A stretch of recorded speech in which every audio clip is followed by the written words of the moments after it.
E estamos hoje aqui. Gente, hoje é aniversário de Kardec. Se Kardec estivesse vivo, estaria fazendo aniversário hoje.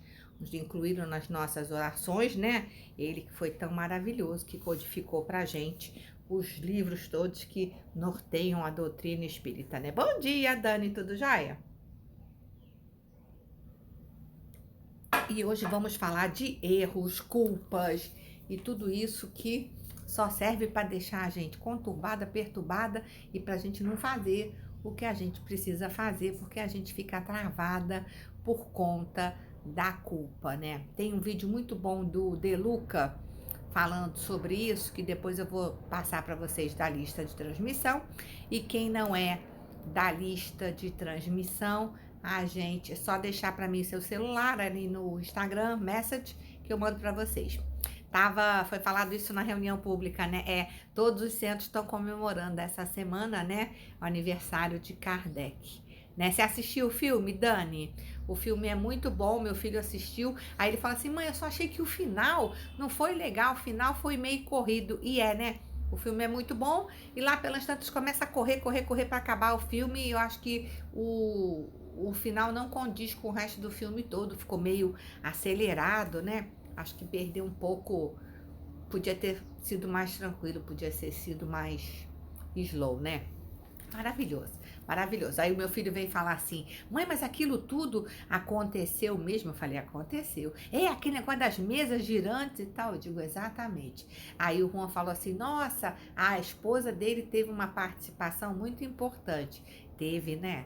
A esposa dele foi fantástica, né? Se ele é o codificador, ela é a gerente do projeto, né? Porque ela foi fantástica e maravilhosa nesse projeto todo da codificação de Kardec, né? Que a gente hoje tem um momentinho para rezar por eles, agradecendo todo o trabalho, todo o empenho deles e de todos que ajudaram, né, com a sua mediunidade a transcrever para nós essa literatura maravilhosa que nos norteia até hoje, né? E queria falar, o do Divaldo eu não vi, já me disseram que tá muito bom também, mas eu não vi, mas ele saiu de cena muito rápido, tava nos cinemas, durou muito pouco tempo, eu agora vou ter que esperar ver se ele vai pra Netflix ou pra algum desses outros streaming, né, porque ele saiu rápido, eu fui procurar no cinema e já não tava mais.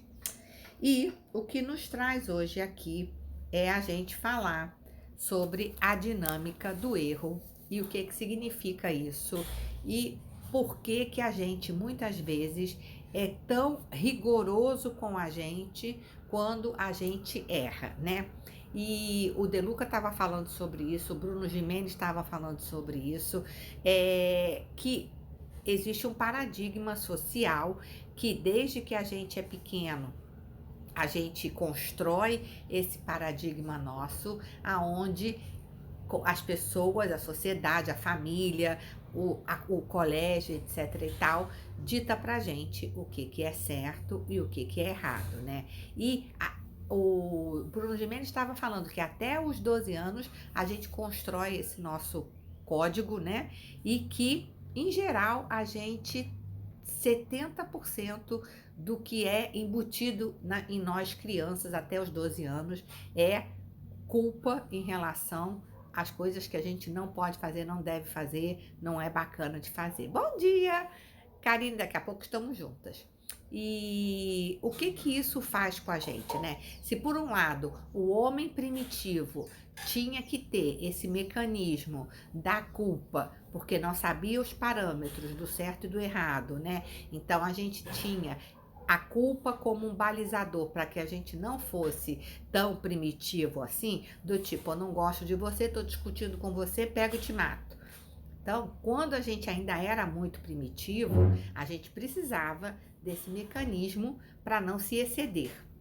Mas à medida que a gente vai evoluindo, que a gente vai estudando, já se passaram 2019 anos depois do Cristo, já veio Kardec, já veio tanta gente maravilhosa escrevendo, Chico Xavier, Divaldo De Luca, tantos maravilhosos, tantos palestrantes nos mostrando né, o caminho, a nossa reforma íntima, o que devemos fazer, e hoje não somos tão primitivos assim, a gente continuar trabalhando na culpa e achando que não pode ser, não pode ter erro, é uma condenação para nossa infelicidade, porque a gente tem que encarar o erro como um feedback, a gente só vai aprender a fazer o caminho quando a gente errar, e se a gente para pensar e a gente olha as crianças quando estão aprendendo a andar, ou quando estão aprendendo a falar, ou quando estão aprendendo a comer, é sempre um processo de tentativa e erro, até que vai refinando até a hora que a gente consegue. Se a gente vê uma criança que está começando a falar, no começo ela fala tudo errado, mas se você ficar condenando, a criança quer falar mamãe, aí fala mamá, aí você fala não é isso, é mamãe. Se você fizer isso com a criança, coitada da criança, nunca mais vai falar nada. Então por que a gente é tão condescendente assim, quando a gente vê um aprendizado de um ser se formando e a gente acha bonitinho, a gente ensina e tem o ciclo do erra, corrige, acerta, erra, corrige, até que a gente consegue, né? Tirar a rodinha da bicicleta, a gente vai se estabacar muito na vida, né? E isso continua assim ao longo da vida toda, né? A gente tem que parar com essa coisa de que não pode errar, porque só quem tá vivo, só quem tá no jogo, só quem tá botando a cara no sol, vai errar, vai acertar, vai se corrigir, vai aprender, vai mudar e vai começar o ciclo todo de novo. Oi, Jucuinha, tudo jóia? Kiko, Taizinha, bom dia.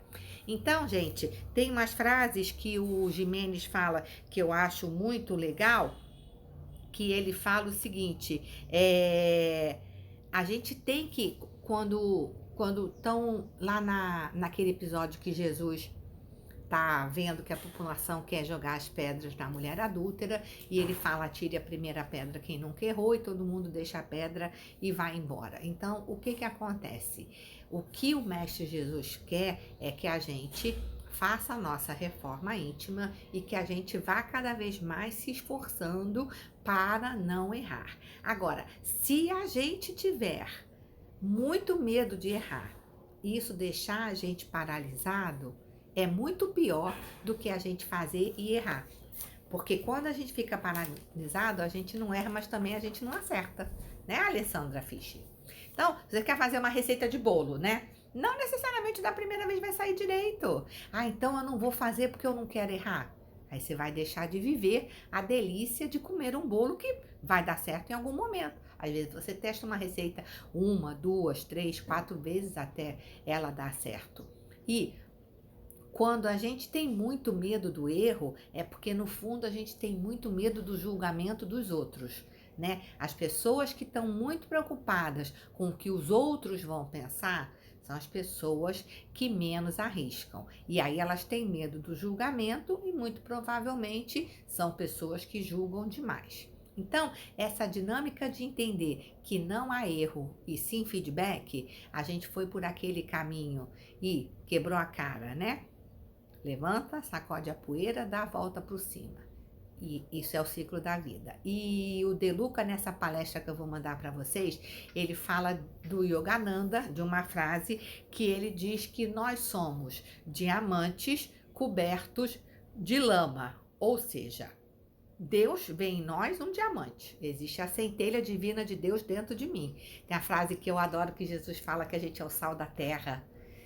A gente ser o sal da terra é a coisa mais linda do mundo, porque sal é aquele temperinho, né? Então nós somos o sal da terra. A gente vai tropeçar na vida, somos diamantes e vamos estar sujos de lama. O que a gente vai fazer? Limpar o diamante, continuar o caminho e na próxima poça de lama, com certeza a gente vai se estabacar de novo, porque isso é que é viver. Não tem jeito, a gente perde o nosso valor de diamante porque errou. Não, a gente deixa de ser centelha divina dentro de mim porque eu errei? Não, eu continuo sendo um diamante.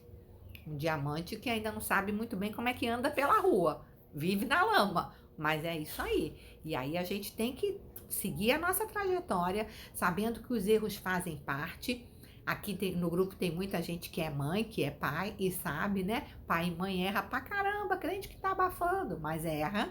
Ah, é uma mãe má por causa disso? Não, é uma mãe em construção. O De Luca fala sempre sobre isso e eu gosto muito dessa frase, que a gente deveria andar com uma plaquinha aqui, escrita assim, em construção, porque somos espíritos imperfeitos, buscando ser a nossa melhor versão. Como é que a gente faz isso? Seguindo o caminho, caminhando, errando, tropeçando, sujando o nosso diamante, nossa alma de lama, lavando e prontas para a próxima vez que a lama vai nos pegar. Não tem jeito, é isso. Então, a gente tem que ter muito cuidado em não, sabendo que errar, pegar aquele feedback, ver o que a gente pode fazer, o que a gente pode mudar, o que a gente pode fazer de outro jeito, para não cair mais naquele erro, porque também a gente não pode ficar fazendo aquela criança mimada que joga a comida no chão e olha para a mãe e fala assim, ah, foi sem querer. Isso também não vale, né? Não é o erro proposital que agrada ao Mestre Jesus. O que agrada ao Mestre Jesus é a nossa evolução, é o nosso caminhar e é a gente falhar enquanto a gente está no caminho fazendo alguma coisa, porque estamos tentando evoluir, porque estamos tentando fazer algo melhor. Então, se você está no trabalho, você sabe que várias vezes você errou no trabalho. Se você está no colégio, você sabe que várias vezes você errou no colégio e por isso você é um mau estudante, ou você é um mau funcionário, ou você é um mau padrão. Não, estamos em construção. A Thaís falou uma frase ótima, ó. Desculpe os... Exatamente isso. Exatamente isso. Desculpe. Estamos todos que estão encarnados aqui, estamos. Então a gente também não pode ser muito rigoroso com os erros dos outros, porque a gente também erra pra caraca, erra de boa, achando que estava abafando. Quando vai lá ver, fez um negócio errado, né? Tinha que ter botado uma determinada gasolina no carro, botou outro, carro engasga, para, dá uma merdelê danada, é da vida. E no Empretec, que é o curso que eu fiz o ano passado, que eu amo, que eu adoro, que eu sempre falo disso aqui, eles frisam muito isso. Vou dizer que o Empretec me ajudou muito com isso. Às vezes é um curso de business, né, que não tem nada a ver com espiritualidade, ou tem, né? Eles falam, cara, que não tem um empresário bem-sucedido que não tenha quebrado mais de uma vez, porque o mundo dos negócios é um mundo difícil e a gente começa com muito entusiasmo e quando vai ver, não era bem isso, o ponto que escolheu não era esse produto não sai, N coisas e só tem um jeito, é fazer e refazer e apurar o que foi que fez errado, como é que eu posso mudar e continuar de novo falando que a gente, pensando que a gente vai errar cada vez melhor, né? Porque no fundo, a meta é essa, que a gente erre cada vez melhor. O que seria errar cada vez melhor? As coisas que a gente já errou e já sabe que não deu certo, a gente evita. E aí a gente se põe no próximo degrau da escada. Pronto, estamos prontos para errar erros novos. E assim vamos caminhar. Então, que a gente tenha muito cuidado com a gente, de se acolher quando a gente erra, e a gente tenha muito cuidado com os outros, principalmente com o filho, que a gente está construindo uma personalidade ali, né? De como fala, às vezes a gente tem uma fala muito dura com o filho, a gente é muito rigoroso, a criança fica com medo, cara, ela não quer arriscar nada, como é que vai agradar a mamãe, como é que vai agradar papai? Né? A gente acaba bloqueando uma criatividade, um dom, a pessoa começa a tocar um violão, você fala, pô, falar em som, eu esqueci de tirar o som do celular, olha que beleza. Então, que a gente tenha condescendência com os erros dos outros, menos julgamento, porque a gente também não gosta quando nos julgam, né? Hoje em dia a gente vive o tribunal das mídias sociais, que a gente não se meta nessas tretas, que isso nunca vai dar certo, um querendo validar a sua opinião mais ainda, gritando mais ainda em cima do outro. Vamos cuidar da nossa vida, fazer a nossa reforma íntima, né? Porque em mim habitam muitos monstros que ainda precisam ser lapidados. Eu não dou conta de ficar tomando conta da vida dos outros, que a gente não tem tempo para isso, que nós estamos aqui no orar e vigiar e para fazer a nossa reforma íntima, que é o que nos compete. Então, era isso que eu queria falar para vocês, que a gente pense no erro como um feedback, como uma forma de fazer as coisas de um jeito diferente, de melhorar, de caminhar no mundo, sempre tentando ser a nossa melhor versão, e que somos diamante aos olhos de Jesus. A gente pode estar com lama, pode estar até com uma lama meio seca aí, que não vê água já faz um tempo, mas a qualquer momento a gente vai ter como botar o diamante debaixo d'água e o brilho dele volta a brilhar e a gente continua na estrada e suja de novo, porque esse é o ciclo da vida. Beleza? E fiquem com a frase da Thaís, que ela arrasou, que é: desculpe os transtornos, estamos em obras, né? Adoro a Marta Medeiros. Tem algum texto bom dela, Thaís? Manda pra mim. Ela é muito boa, uma gaúcha maravilhosa. Gosto muito, já li muita coisa dela, ela é bem bacana. Vou mandar lapidar, exatamente, Dani. Karine, é isso mesmo. Vou mandar para vocês o vídeo do Deluca, ele é um pouco longo, mas quem tiver a oportunidade de assistir, vale a pena. E amanhã não consigo fazer o Pílulas, que eu tenho que estar 9 horas em Niterói. Então amanhã eu não consigo fazer o Pílulas, vou deixar vocês com um videozinho para vocês estudarem no fim de semana e segunda-feira a gente fala sobre ele. Beleza? Deborita, já estamos de saída, beijo grande, fiquem com Deus, não vejo vocês amanhã, então um bom fim de semana, vamos pensar generosamente sobre os nossos erros. Boa ideia, Thaís, me manda, gostei, ela é maravilhosa, pode me mandar que a gente estuda e destrincha aí uma das crônicas dela. Beijo grande, Karine, beijo, Deborita, fica com Deus. Thaís, obrigada pela participação, espero que você me mande os textos. Beijo, Jucunha, beijo, Ale Fischer, beijo, Kiko, beijo, Dani, que foi a primeira que entrou, e a galera do Reprise, um beijo enorme, nos vemos amanhã. Amanhã não tem pílulas, mentira, nos vemos segunda-feira, vou deixar um texto para vocês, tá bom? Beijo grande, fiquem com Deus, até segunda. Tchau!